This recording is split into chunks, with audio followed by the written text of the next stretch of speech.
we have met here at this spot to carry on some work which we have been doing and which was started at the instance of Sri Debar when he was Congress President.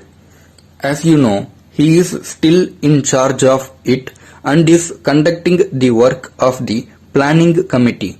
I think it was a very happy idea to have the seminar here because inevitably meeting for a day or two in Delhi, usually with so many other activities, it is difficult to concentrate one's mind continuously for any period. Now we meet here and we shall no doubt discuss various aspects of the problems before us. I hope that progressively we shall deal more with the practical aspects rather than with the theoretical.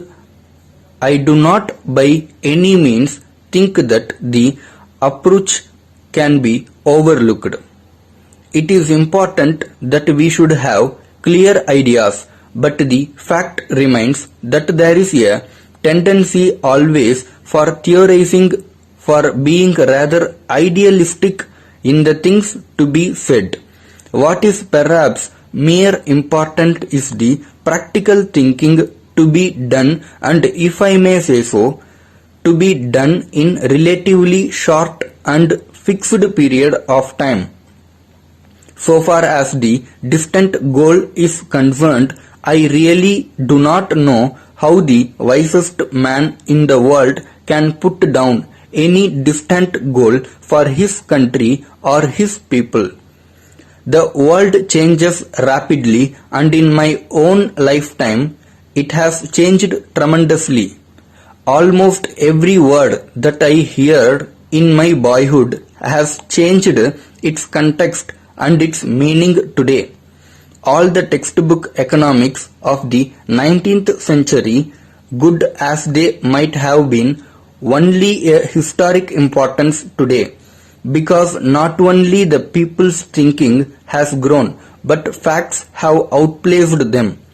It is good to realize that entirely new forces have been let loose and are at man's disposal, which necessarily make a difference to our thinking.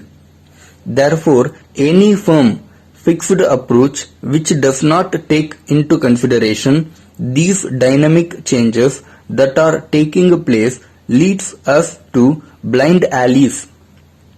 I am not personally so inclined as to make a dogmatic approach to almost any problem. My approach is almost practical apart from certain basic assumptions and basic objectives that one has to strive for. There is more especially so in the present age of tremendous change. Let us now discuss the contents of a socialistic society. It is this is a very important thing to discuss, yet my mind does not function that way. Broadly, of course, we know that we want a society in which everybody has equal opportunity and everybody can go ahead raising the standard of living and where power is not concentrated, and so on and so forth. But the moment you go much farther than that, you try to imprison your system for the future. We do not know what other things we will have and what other forces will be at our disposal, what the world will be and how our neighbors will behave. We are apt in our thinking to assume that the world will continue as it is. Now that is not necessarily a correct assumption. When we think about the context of the socialistic society, we should give some framework to our thinking. But we should immediately come down to specific things. How are we to raise the standard of living of our people as rapidly as we can? How are we to approach this objective of everybody having the same opportunity, etc.? Why I say is this: In effect, we may be thinking the same thing, but we must think in practical and not in emotional terms. There is always a tendency to get immediately into an emotional approach to the problem. Emotions are good, but then you start arguing about emotions or the emotional approach instead of practical things. Nowadays, it is patent that there can do no approach to either socialistic society or to any other advanced society. Without certain material progress being made in India, without our production going up tremendously and being utilized rightly, without our food production going up. It is amazing how at the present moment in India, the vital basic importance of the agricultural production, more especially food production, is the one firm thing on which everything has to rest. But it doesn't mean that other things are not important. They are very important, though the other things do not come into the picture. Therefore, while we should discuss all these matters in all their aspects, we should try to come to grips with the immediate problems that we have to face. We talk about the approach to the third 5-year plan, which is very important, of course, and we have been thinking about it for about a year. Now that approach has necessarily something to do, obviously, with the objective we aim at. But I oppose if you put down the objectives broadly, nobody here and a very few people outside will disagree with the broader objectives. Letter dated 20th March 1962 from the Secretary to Government, Food and Agriculture Department, Fort St. George, Madras, to the Secretary to the Government of India, Ministry of Food and Agriculture, New Delhi. Sir, regarding the import of tractors and earth-moving machinery for the Agriculture Department, I acknowledge receipt of your letter dated 4th March from the Under Secretary to Government informing me of the decision of the Ministry to get the machinery imported through the National Small Industries Corporation under the Hire Purchase System.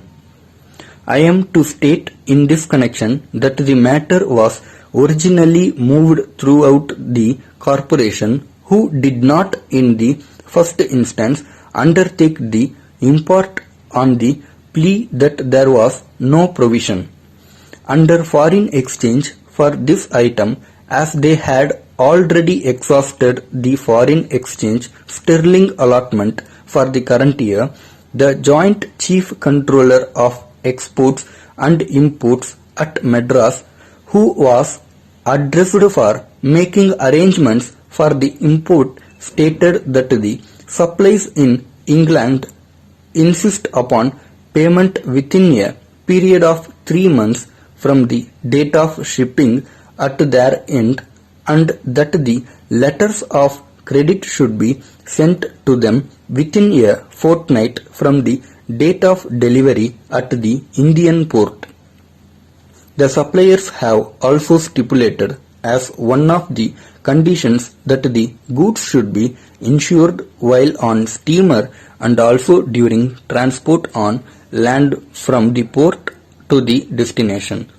As the financial year is closing, provisions may be made in the next year's budget under foreign exchange for expenditure, including freight, transport and other incidental charges.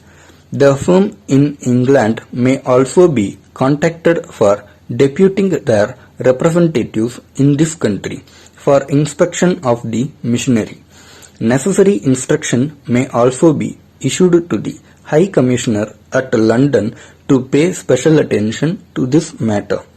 Since several food production projects for the following year under the third 5-year plan have to be implemented before the end of the financial year, arrangements may also be made for inspection of the stores well in advance so as to facilitate shipping by the steamer agents at an early date.